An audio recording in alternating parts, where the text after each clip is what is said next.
What's up, everyone? Well, thanks for joining me today on the Down to Mob channel, where we take a look at overland and off-road vehicles and lifestyle. Today's video, I'm going to bring you along for the ride when I check out the all-new Bollinger electric four-wheel drive SUV. And while there are a lot of options and specs about this truck that do impress me, like front and rear lockers and a virtual transfer case that we'll talk more about, there is a few things that are pretty underwhelming. For example, the 200-mile range. So anyways, let's take a look at some of the details of this truck. I'll talk to you after I've had some time to decompress about how I feel about the new Bollinger truck. So if you're new to the channel, make sure you subscribe before we dive into this video. It's a red button over there.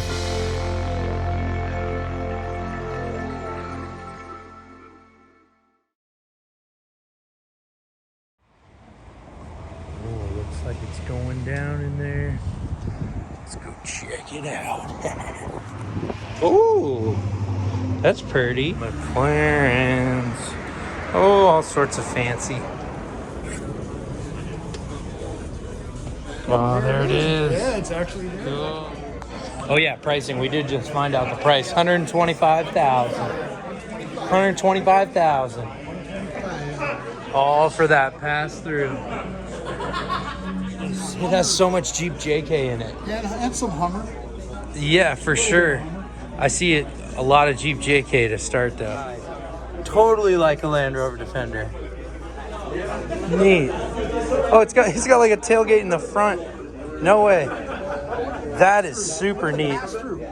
Wow, that is super neat. No way. Goes all the way back. Wow. What a cool feature that is. Holy cow, that's a cool feature. So first thing I noticed versus a traditional off-road vehicle is full independent suspension. Not typical. Usually solid axle, front and rear. And this is IFS front and independent rear.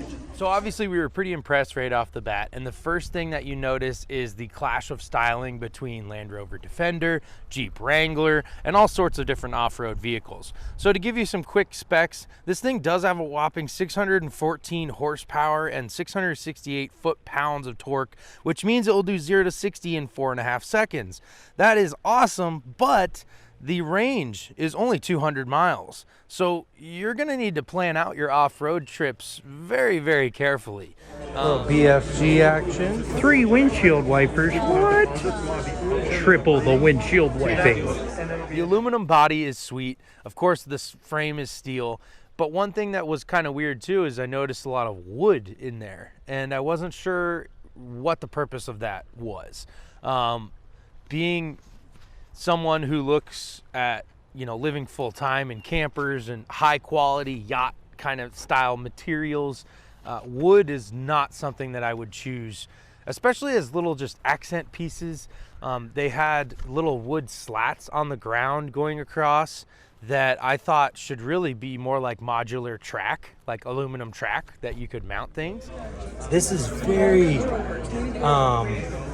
what's the word? Like modular looking. And wow, look at the glass roof. Oh, that's pretty cool. So that's a mod on the Jeep JKs and the Jeep Wranglers, is a full glass roof. Well, they've come out and done it right away here. That's a very fragile roof for sure. You see the full glass roof? Oh, wow. Oh, they got beers? Yeah. Awesome. We'll pause for a beer. Yeah, look at that. I love how open it is. Here, I gotta hop in, will you? Hold my beer. Can't get in a driver's seat of a vehicle with a beer, right?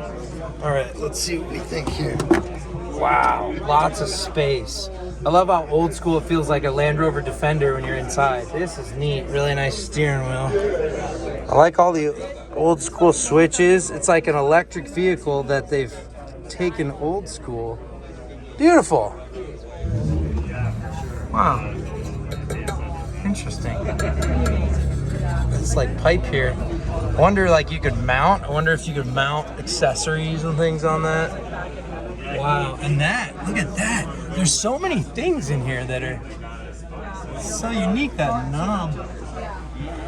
Huh. Very interesting. Look at that. Notice the windows here, these windows actually lift. They're actually tilted. See that? So you can vent. That would be really cool when you're driving. I haven't seen anything that does that. I'm just amazed how simple it all is. So this would come down and close off the front and lock right there. And then you pull that up and have full access to the front there. It's amazing. I just got that girl. She looked, that's funny. So, yeah, I really like that. It's cool. Like a Land Rover Defender. But it's interesting, like this is wood. And then metal. A clash of all sorts of different materials. And the subwoofer. Everyone needs a subwoofer. Look at that corner. These angles are so cool. This whole back end. So I really love the styling of it. And it seems very like lightweight. Super solid. Yeah, they're even ready plated in the back. It does look like it's ready for some abuse, which I like. So there's the truck. That looks a lot like a Gladiator, doesn't it? I think that's pretty cool looking. Good trucks and good food. Nice. And good beer. Okay. How do these? No way. Wow. Pretty cool. That is very neat. Sliding. Wow. Only one can slide at a time, but either way can slide. Well, that's pretty neat. Radiator. Now let's talk about the virtual transfer case. So I talked to the rep there, and he basically said that the front wheels have a motor, the rear wheels have a motor. There's nothing in between because, well, there doesn't need to be. The only thing is they need to move at the same speeds. So there is a virtual transfer case, more like a computer, to talk to the front and rear. Well, my first thought is, as a rock crawler, can you run the front wheels faster than the rear? So that, for example, if you're crawling up onto a hill, your front wheels are spinning faster, it's gonna pull you up and over it rather than flipping you back over. And he said, no, you can't really do that. And he didn't really seem to, see how cool that would be.